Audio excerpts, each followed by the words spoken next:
20 мај е светскиот ден на пчелата. По тој повод го поканив мојот денешен соговорник, господин Дуле Чорбик, кој што е председател на пчеларското здружение Матица, да зборуваме за значењето на пчелата, како граѓани да ги чуваме пчелите и каква е состојбата со пчеларството во Македонија. Дуле, добро утро, нека честит светски ден на пчелата. Добро утро до вас, до вашата екипа и до сите ваши гледачи. 20 мај е светски ден на пчелата. Ние го одбележуваме цела недела.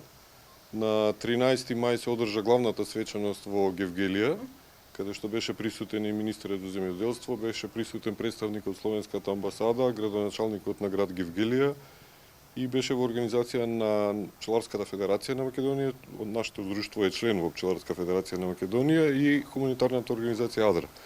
Се одбележа како светски ден на пчелата затоа што се обидуваме да до поширок круг на луѓе и на граѓани и на гледачи да се допреми, да им го приближиме тоа дека пчелата не е само онаа која што собира мед и чии производи ги користиме, него истовремено е и опрашувач на сите други растенија. И како што и Ајнштајн има кажано дека ако ја нема пчелата до не повеќе од 10 години ќе замре животот на земјата, така да мислам дека ние треба да сватиме дека е поголемо значењето на пчелата во нашето живење и во системот биодиверзитетот вкупно. Така, затоа и како воведно прашање го поставив, како граѓани, како луѓе на нашата држава, може ли да придонесеме за зачувување на пчеларството и на пчелите воопшто?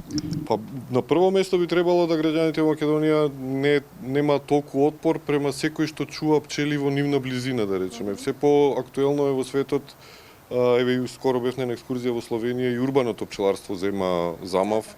Во центарот на Љубљана има на 12 кровови на згради поголеми се чува урбано пчеларство, па никој нема проблем со пчелите.